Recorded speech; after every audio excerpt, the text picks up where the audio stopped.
भारतीय स्वतंत्रता संग्राम के महान सेनानी सीताराम आजाद की 34वीं पुण्यतिथि के अवसर पर पत्रकार भवन प्रांगण स्थित उनकी प्रतिमा स्थल पर कार्यक्रम का आयोजन किया गया।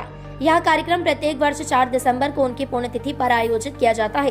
कार्यक्रम में स्वतंत्रता सेनानी सीताराम आजाद की प्रतिमा पर माल्यार्पण एवं विचार गोष्ठी आयोजित की गई है। कार्यक्रम में मुख्य अतिथि के रूप में समाजसेवी डॉक्टर संदीप सरावगी एवं विशिष्ट अतिथि के रूप में पूर्व केंद्रीय मंत्री प्रदीप जैन आदित्य सम्मिलित रहे। अतिथि द्वय के आगमन पर आयोजक मंडल द्वारा तिलक व माल्यार्पण कर अतिथियों का स्वागत किया गया। तत्पश्चात स्वतंत्रता सेनानी सीताराम आजाद की मूर्ति पर माल्यार्पण एवं दीप प्रज्वलित किया गया। अन्य सम्मानित अतिथियों में मनोज गुप्ता अध्यक्ष शहर कांग्रेस, अरविंद वशिष्ठ, बलवान यादव, प्रागी लाल राजन उपस्थित रहे। कार्यक्रम में अतिथियों द्वारा स्वाधीनता संग्राम में सीताराम आजाद के योगदान पर विचार व्यक्त किए गए। इस अवसर पर डॉक्टर संदीप ने कहा कि सीताराम आजाद का नाम ही क्रांति से ओतप्रोत है। जहां भगवान राम ने समाज व माता सीता की मर्यादा को बचाए रखने के लिए युद्ध किया था, वहीं चंद्रशेखर आजाद ने देश की अस्मिता को बचाने के लिए अंग्रेजों से लोहा लिया। प्रत्येक स्वतंत्रता संग्राम सेनानी ने अपने देश के लिए युद्ध कर अपना सर्वस्व समर्पित कर दिया। यह उन्होंने किसी समाज या विशेष वर्ग के लिए नहीं, अपितु देश की अस्मिता बचाने व पुनर्निर्माण के लिए किया था।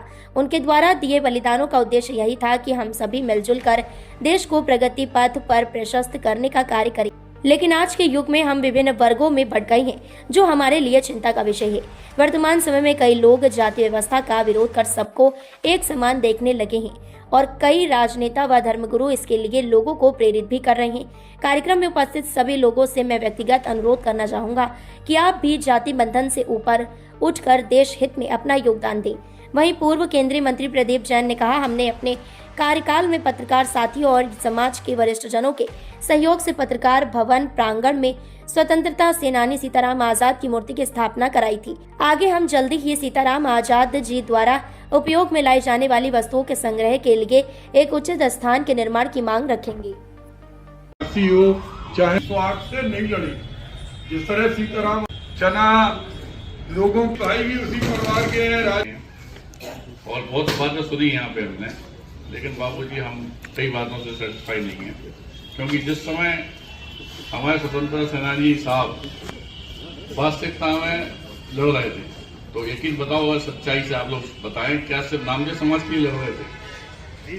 पूरे देश के लिए। यह बार बार कहना है कि सिर्फ नामदेव समाज की स्वतंत्रता सेना है, यह बार बार कहना है कि सिर्फ इनके लिए कमरा बनाना, यह बार बार कहना है कि इनके परिवार के लोग परेशान है। नहीं, ये नामदेव समाज के लिए परेशान नहीं है, अपन ने नामदेव सिर्फ समाज को बना लो, ज्यादा परेशान है।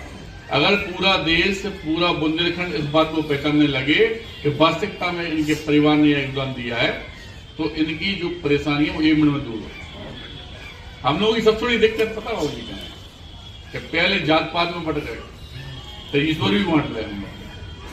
अब अगर एक मंच पे 4 पार्टी के लोग बड़े, चारों के व्यक्तित्व जो सोच है वो अलग अलग है, उसे राजनीतिक मुद्दा सिर्फ और सिर्फ नामदेव समाज का नहीं बनाना चाहिए। माननीय इसे इस तरह से पेश करना चाहिए कि जितने भी स्वतंत्रता सेनानी बुंदेलखंड की भूमि धरा पे हैं, या झांसी में है या भारत वर्ष में, इनके लिए क्या करना चाहिए, इस बात पे विचार करो। ये सरकार क्या, प्रधानमंत्री नरेंद्र मोदी भी आपकी बात सुनेंगे, इस बात का हम वचन दें। क्योंकि हम लोग एक जगह पे विचरण स्थिति में आ जाते हैं, जब आपस में बांटा बूटी का काम चलता है ना, तो उस समय आप अकेले खड़े दिखाई देते हैं, और नामदेव समाज अकेली नहीं है। मैं संदीप सरावगी नामदेव भी आपके सामने हूँ, और भाई साहब भी संग में, क्योंकि बलवान भाई साहब याद आना, लेकिन सच्चाई पूछे पैदा हुई तो समय बड़े भाई ने ईमानदारी से पारिवारिक संबंध है। मनोज भाई साहब बड़े भैया है, भाई साहब हैं, कौन सी जात से काले को देखो, मैं तो हमारे परिवार के बड़े भैया, आप जाना थे, आप समझो। बाबू जी है आपकी के पिता कहा है, हमारा पिता योग्य, तुमने आपके चरण स्पर्श करे। जिस दिन ये अनुभूति आपके अंदर आ जाएगी, उस दिन इस बुंदेलखंड की धरा को आगे बढ़ने से कोई नहीं रोक सकता।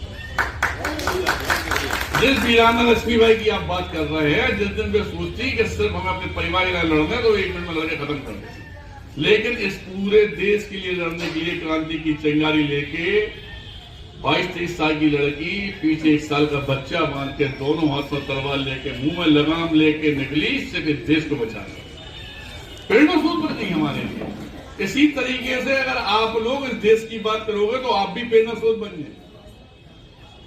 जिनकी हमारी देरी के अंदर कोई बेटी आ जाए तो वो अहरवार है, बाल्मीक है, कहां से आए, गुप्ता